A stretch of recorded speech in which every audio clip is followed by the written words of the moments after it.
Hello, hello, friends. Hello, and welcome back to the channel, to your cases, bro. Welcome back. It has been a hot minute. Life has been lifing, but we are here. We are here for you. Marissa, do you want to say anything? It's been a while. We've been a little bit busy, but we are Yeah, today to give you a new story, another. a new case.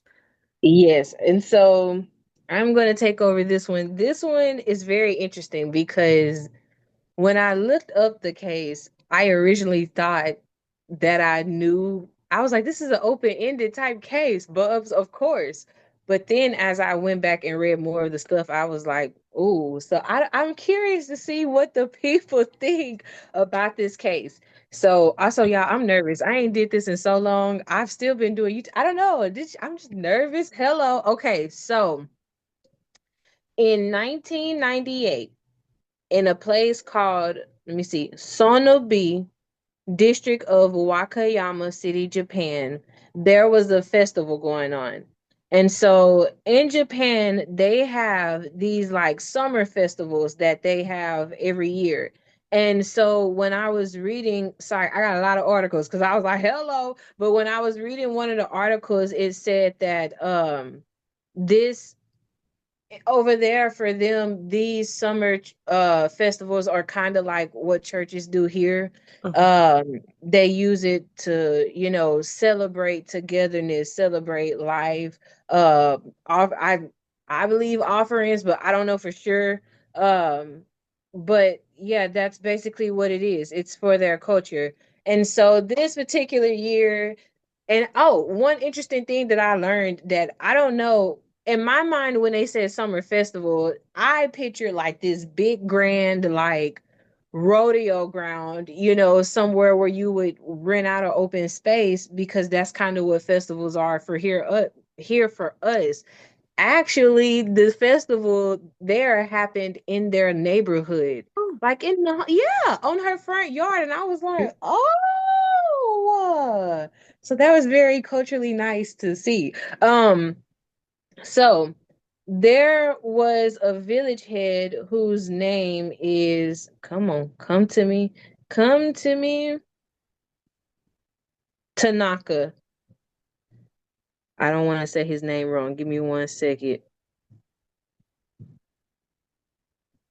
And now I can't find it.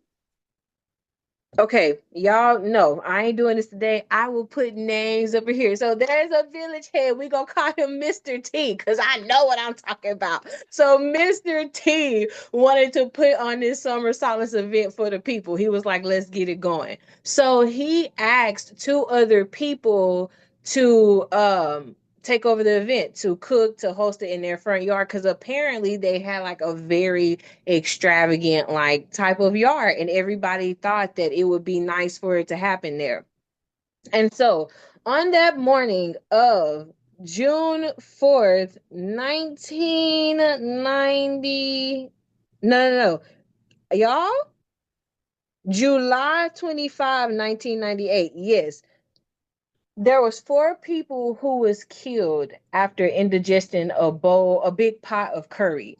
So apparently, like, all these people ate this curry, and I won't say immediately, but like 10 or 15 minutes later, one woman reported seeing somebody walking past her saying like that their stomach was hurting. Another lady whose husband sadly passed away said that he was on the couch saying that his stomach hurted. And he was the village head, yes, the one who hosted the event. His wife said that he was laid out on the couch and he was saying his stomach was hurting. And she's like, okay, well, what's going on? So apparently she was feeling some symptoms too, which led to her to call the ambulance. And when they got there and started investigating, it was like an outbreak. A bunch of people basically, were getting sick from this. And so the four people that died was the head Takatoshi Taninaka, 53-year-old Takaki Tanaka, 10-year-old Hirotaka Hayashi, and 16-year-old Miyuki Tori. Now, the craziest part about this is the 10-year-old Hirotaka Hayashi, that person is linked to the head of this case, and her name is Masumi Hayashi. I don't want to mess these names up. I'm so sorry. You're doing a great job doing this. Matsumi Hayashi. So this is what so the police started investigating this case, right? They're trying to look at it from all angles. They're taking in people's statements and stuff like this. And so she was picked up and they found that she was like one of the only people who did not eat the curry despite everybody else having a bowl, even her husband and her, family. And I think her daughter said she had a bowl too, and she thought it was spicy, but to her, there was nothing wrong with it. Like she didn't get any symptoms from it. And so the police started to investigate people and ask questions, and all of the people said that Masumi was guilty. And the reason why was because she was doing things in the neighborhood like they drove luxury cars. So, she kind of lived, I don't want to say above her means because we don't know what her means are, but she was a wealthy type of lady. They were a wealthy family. And it seemed like she used her wealth in a not so great way. Mhm. They would say she would do things like honk at children in the street. She wouldn't let them play with her kids. If people were driving by slow in front of her, she would get impatient and honk at them. And apparently, like lay in on the horn. And so, yeah, people didn't really seem to have the best impression of her.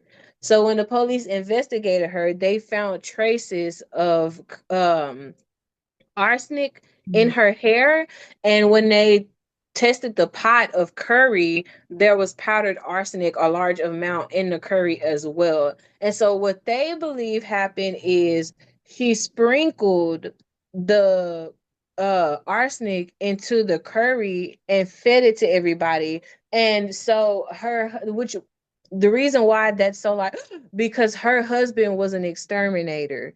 And so he Mhm. would have been able to have, resource and access or access to that resource. And so they are saying that she got the arsenic from him to put into the curry. And when they asked why, apparent or when they were speculating why, because she always said that she was innocent. She always insisted she was innocent about this. They claim that the reason why she was doing this is because she's an insurance agent, meaning she wanted insurance money and insurance claims from those lives. Now, the people who were working on her case, they've been fighting and trying to appeal her case for the longest of time because they feel like all of the evidence pointing to her is circumstantial. And so the only thing they have to pinpoint this thing to her is the fact that somebody saw her beside the curry pot. But that was it. Nobody ever like, they didn't see her stir nothing up in it. They just saw her by the pot and they saw her walk away. And because she didn't eat any of it, they said that it was her. Now, I don't know. To me, that is a little strange because it's like it could have been anybody. And I just felt like after reading what they had to say about her, because they said the way that they phrased it in this article was basically like if you didn't fit in society, you didn't fit in, and she didn't really seem like she was fitting in with them. She was having problems with them, she didn't want her kids to play with their kids, like she was honking at people on the street. And so because of all these things and moods, they didn't really want her to be a part of their life. That's what it seems like to me. And so I don't know. I feel like maybe the fact that she only had that one eyewitness testimony against her shouldn't have been able to sentence her. But at the same time, she had the arsenic in her hair. And I don't really know how you would explain that because your husband is an exterminator, lady. Like you're a little guilty. And so she went to trial. At trial, they found out that she was guilty. They were like, no, you're going to pay for this. And so when she went to jail, she tried to appeal it so that way, she could fight it. But sadly, she did not win the case. And so they are upholding it. They upheld the death penalty. And she was sadly sentenced to death in 2002. And so, yes, but I don't know. I think this case left me feeling like, well, was the right person even, you know what I'm saying, convicted? I don't know. I feel a little perplexed on this one because I don't know. I just feel like it was convenient. So, what do you think, Bugs? It's the arsenic, and they tested her hair follicles, and that's why I'm just like, could she have been so in like different cases when they're trying to poison somebody, what they do before they even start getting symptoms, like they'll very slowly they'll put like little by little.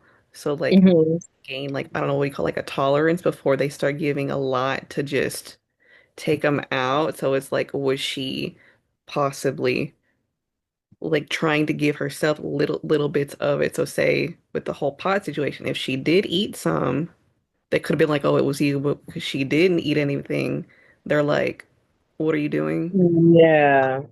It's weird. It's weird. Yeah. Yeah. Well, like I said, and so apparently, y'all, it's even crazier than that. Yes, let me talk about this. And so I did want to read y'all this interesting fact that I found, if I can open up, because they did a case study.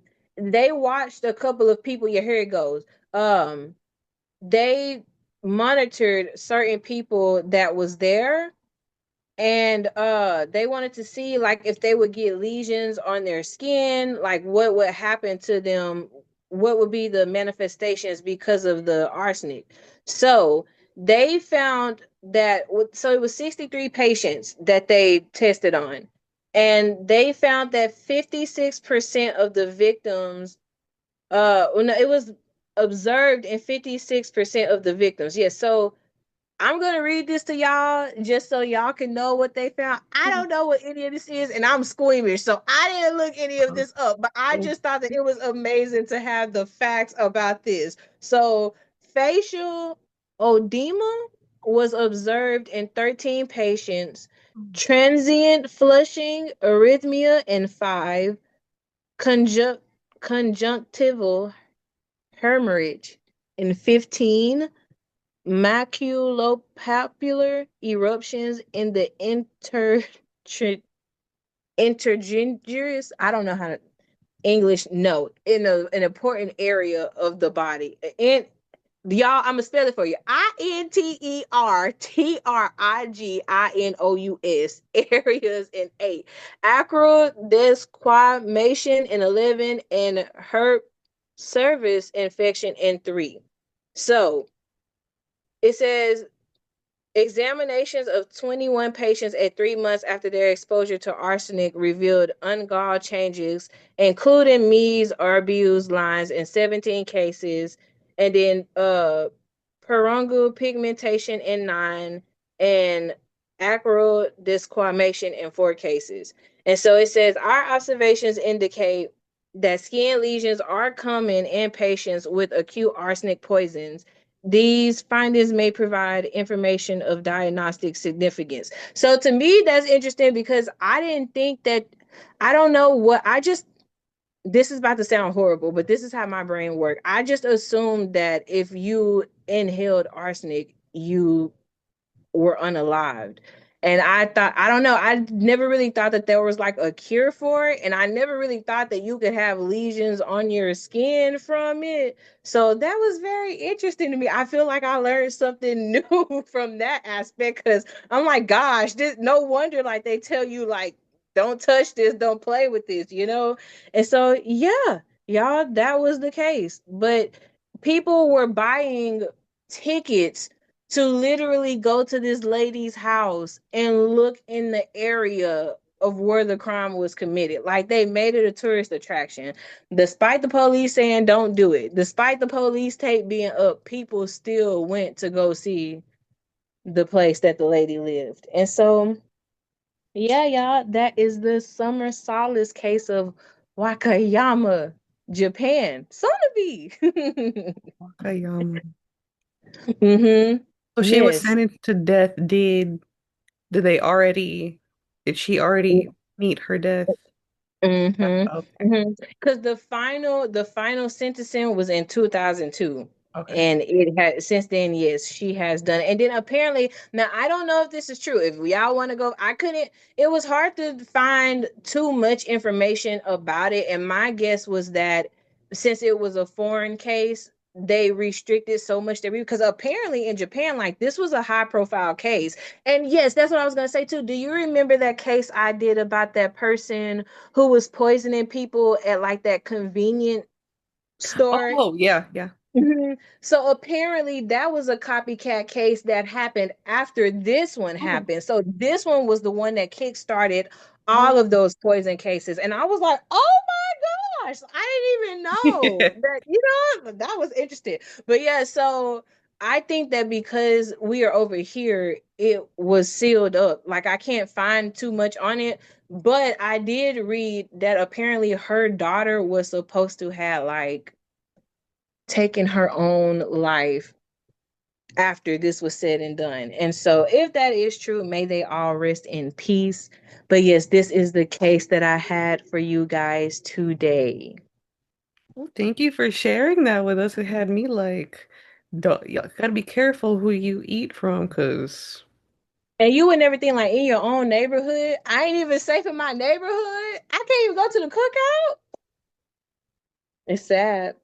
It's sad, y'all. Be careful when you go into these cookouts because these people, they don't love you like they say they do. proceed with caution, guys. Yes, just be careful. Just be careful, friends, please. So let us know what you think about the case in the comments. Like I said, my mind was blown, but I don't know. She could have done it. Okay. She looked very guilty, but I still say she could have been set up. I just have a little small, like, maybe it's like devil advocacy in me that's like, well, what if they lied on this lady and sprinkled the arsenic on her themselves? But I don't know. Tell me what y'all think in the comments. Okay. If she did it, she just did it. Don't do hurtful things to people. But okay, y'all. All right. I don't ever know how to end things or start things. So I'm gonna just say we love y'all. Thank you so much for viewing our channel. Let us know what you think. We'll be back with cases. I won't say soon, but whenever we can. So just keep rocking with us. Marissa, you got anything? We don't know when our next case will be, but we will see y'all. We will see y'all when we see y'all. And we Hopefully promise to soon, see but y'all. we'll let you know. We'll let you We'll know. be seeing you. Thank you for tuning in. Bye, guys.